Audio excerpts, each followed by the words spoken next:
Burası Amerikan İstihbarat Teşkilatı binasındaki toplantı odası. Az önce izlediğiniz görüntülerden de anlayacağınız kadarıyla konumuz Saddam Hüseyin. Masada gördüğünüz gibi iskambil kağıtları var. Kartlarda Saddam'ın ve adamlarının fotoğrafları mevcut. Bu kartlar Saddam Hüseyin yönetiminin en çok aranan isimlerini tanımayı kolaylaştırmak için hazırlanmıştı. Amaç Saddam hükümetindeki kişilerin kimliklerini askerlerin kolayca hatırlamasını sağlamaktı. Her kartta aranan kişinin adı ve görev bilgisi yer alıyordu. En yüksek rütbeli isimler as ve papaz kartlarında sembolleştirildi. Mesela Batı kültüründe ölüm kartı olarak bilinen maç ağası Saddam Hüseyin'di. Sinek ve kupa asları oğulları Kusay ve Uday'ı, karo ası ise başkanlık sekreteri Hamid Mahmud Tikriti'yi temsil ediyordu. Kartların arka yüzleri ise çöl kamuflajını andıran bir desene sahipti. Tıpkı askerlerin o dönemde giydiği üniformalar gibi. Bunlar değeri yüksek hedeflerdi.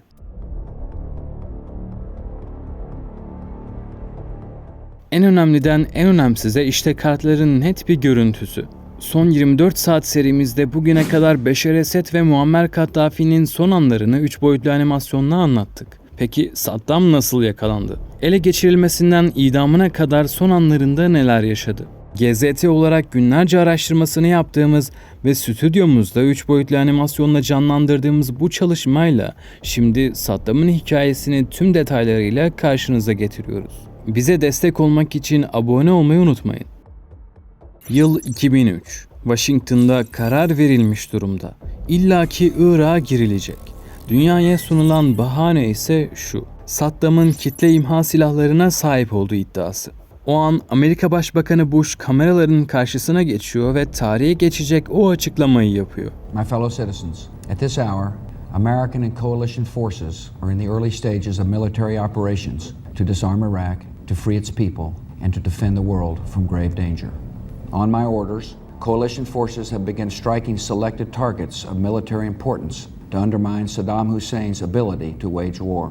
Amerika öncülüğündeki uluslararası koalisyon güçleri o yıl 19 Mart'ta Irak'ı işgal etmeye başladı. Saddam yönetimi kısa sürede çöktü. 9 Nisan'da da Bağdat düştü. Amerikan tankları başkente girdiği sırada Saddam başka bir bölgede bir arabanın üzerine çıkarak halkı son kez selamladı. O andan sonra ortadan kaybolarak kaçak bir hayat sürmeye başladı. Bağdat'ın düştüğü gün başkentin kalbindeki Firdevs Meydanı'nda tarihe kazanacak bir sahne yaşanıyordu. Meydanın tam ortasında 12 metrelik bronz bir heykel.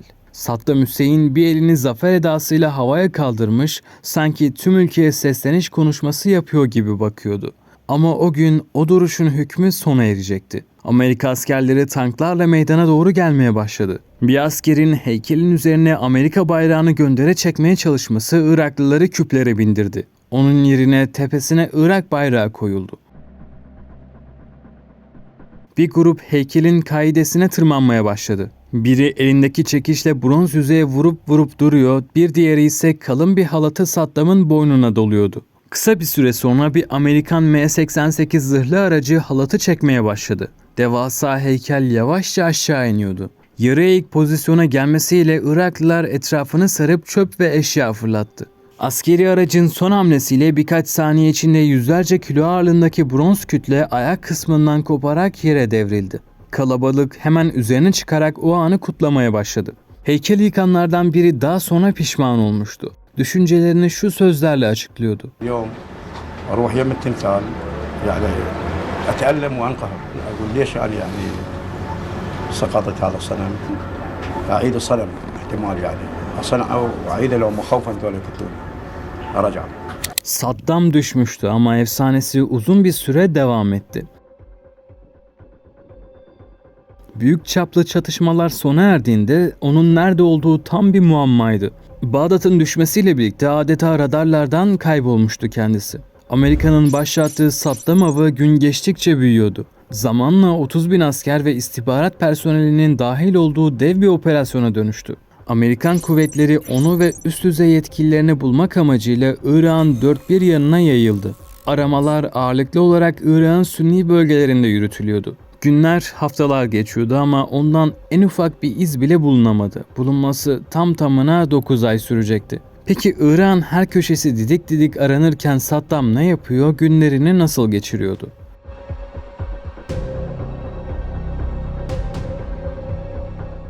Hem kendi ifadeleri hem de tanıkların aktardıkları bu süreçte hiçbir yerde 2 günden fazla kalmadığını gösteriyor. Ne telefon kullanmış ne de sürekli aynı evde kalmıştı. Hep hareket halindeydi. Bir evden diğerine geçiyordu. O dönem El Cezire'yi konuşan gazeteci Mustafa Kamil'in sözleri bu tabloyu doğruluyor. Sığınağına da yakalanmadan yalnızca bir gün önce gitmişti. Yolculuklarını yalnızca geceleri yaptı. Kimi zaman kılık değiştirerek, kimi zaman da sıradan bir taksiye binip yönünü değiştirerek. Amerikan istihbaratı onun bu yöntemle köyden köye geçtiğini ancak aylar sonra öğrenecekti. Saddam'ın gündelik yaşamı da artık bir sükunet içerisinde geçiyordu. Görgü tanıkları zamanının büyük kısmını okumak ve yazmakla geçirdiğini söylüyor. Onu saklayan çiftçi Ala Namık çok okur çok yazar diye anlatmıştı. Saddam eşi Sacida'ya ve kızlarına mektuplar yazardı fakat onlarla bir daha yüz yüze görüşemedi. Arada bir Namık berberlik yaparak onun saçını keser ve boyardı. Yine de Saddam tamamen sessiz kalmadı. Saklandığı günlerde küçük bir kayıt cihazı aracıyla halkına çağrılar yaptı. Amerikalılara karşı direnin diyordu. Namık'a göre bu kayıtları birlikte yapıyorlardı. Hatta Amerikan istihbaratını şaşırtmak için bir gün Samarra'ya kadar gidip şehrin sesini teybe kaydetmiş. Videonun başında bahsettiğim kartlara dönelim. Arananlar listesinde sadece Saddam yoktu. Yakınları, korumaları ve dostları da vardı. Onu arama konusunda odak bir anda değişti. Kendisine ulaşmak için kartlarda öne çıkan diğer isimler operasyonların başlıca hedefleri haline geldi. Amerikan askerleri önde gelen isimleri birer birer yakalamaya başladı. Fakat kısa sürede fark ettiler ki yönetim çöktükten sonra Saddam'ın kurduğu yapı tamamen dağılmıştı. Eski siyasi liderlerin çoğu artık onun nerede olabileceğine dair hiçbir bilgiye sahip değildi. Bunun üzerine Amerikan istihbaratı yönünü daha alt kademelere çevirdi. Saddam'ın şoförleri, korumaları hatta aşçıları bile sorgulanmaya başlandı. 1 Aralık 2003'te eski bir şoförün ifadesi soruşturmayı kritik bir isme götürdü. Saddam'ın yakın çevresinden Ömer el-Muslit. Bu isim Saddam'ın hem koruması hem özel danışmanı hem de kuzeniydi. Tikrit kökenli Muslit aşiretine mensuptu. Bu aile yıllarca Saddam'ın en sadık korumalarını yetiştirmişti. Onun ailesiyle yapılan görüşmelerin ardından 12 Aralık gecesi düzenlenen baskında Ömer yakalandı. Söylentilere göre daha sonra Saddam'ın saklandığı yer hakkında bilgi verdi. Bu ifadeler üzerine Amerikan ordusunun 4. Piyade Tümeni'ne bağlı 1. Tugay Muhabere ekibi ile Elit Özel Operasyon Birimi Görev Gücü 121 Kızıl Şafak operasyonunu başlattı. Hedef tekrardan Saddam Hüseyin'i ele geçirmeye dönüştü. 13 Aralık akşamı Amerikalılar Tikrit'in yaklaşık 15 kilometre güneyindeki İddor kasabası yakınlarında bir çiftlik yerleşimine kuşattı. Yerel saatle 20.30 sularında saldırı timleri karanlıkta hızla harekete geçti. Bölgedeki elektriği kestiler. İlk 2 hedef arandı ama sonuç alınamadı. Ardından askerler birkaç yüz metre ötede küçük yıkık bir tuğla kulübe ve çevresinde birkaç hayvan ağılı buldu. Kulübenin hemen yanında Saddam'ın saklandığı yer keşfedildi. Orayı tarif etmek gerekirse toprak zeminin üzeri halı, örtü ve plastik bir kapla kamufle edilmişti. 2 metre derinliğinde olan bu çukurun içi plastik boruyla havalandırılıyordu. Sığınağın tavanı ahşap kirişlerle desteklenmişti. Duvarlar betonla örülmüştü. İçeride de küçük bir vantilatör vardı.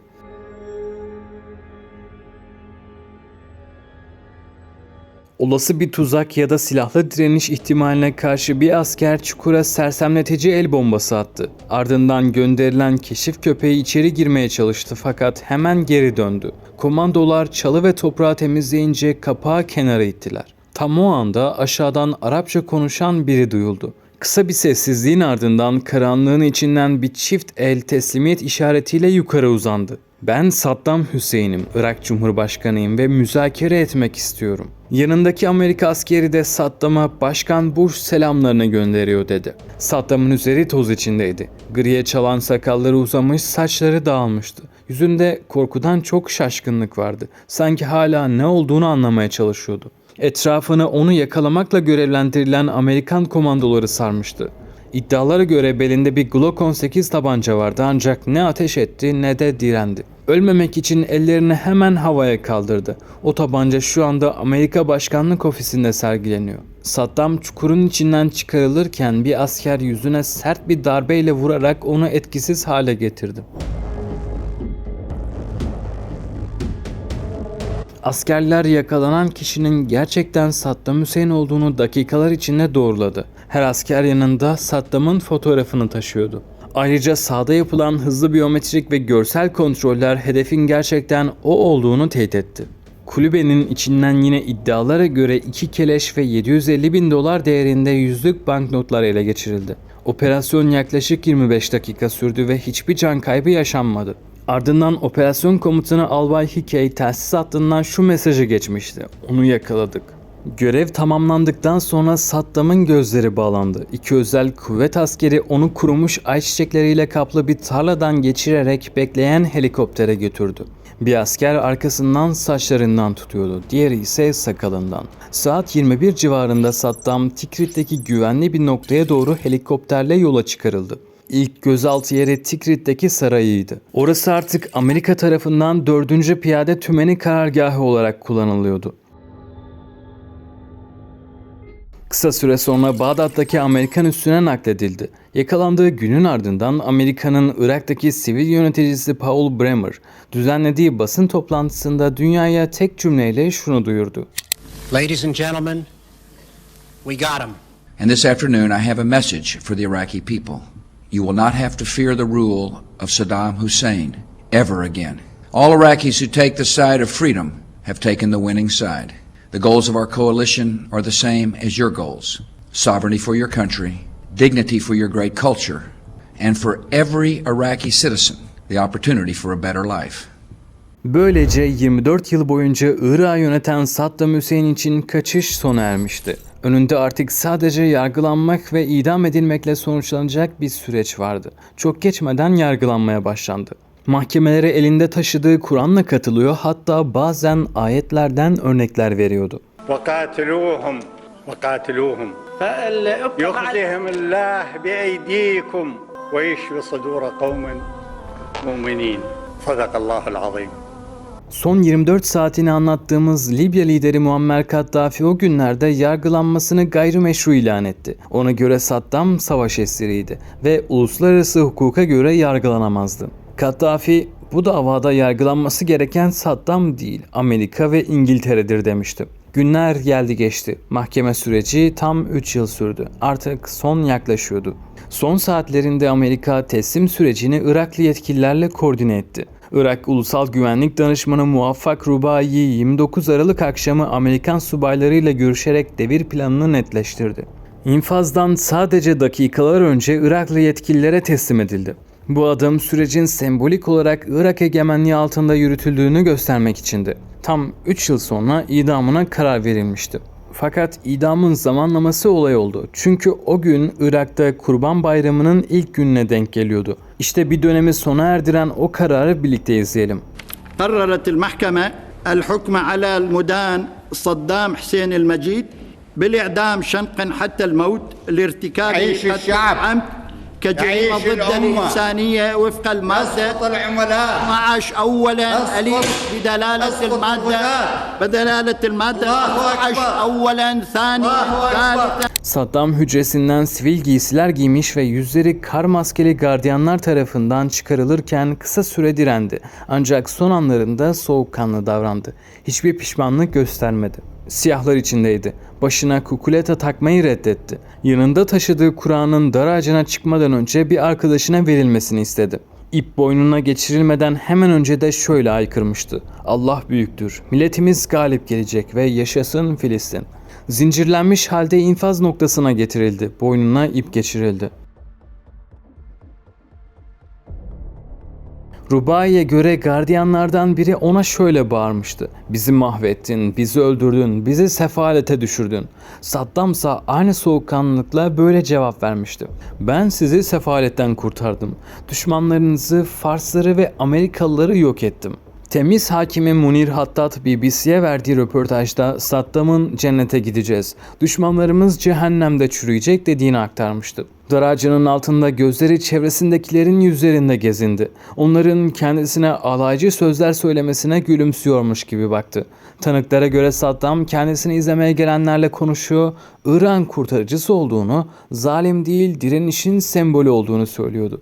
Tam idam edilmeye yakın başını hafifçe kaldırıp şehadet getirmeye başladı. Son sözü ise Muhammed oldu. Gardiyanlardan biri kolu çekti. O anda hem Saddam'ın hayatı hem de Irak tarihinin bir dönemi son buldu.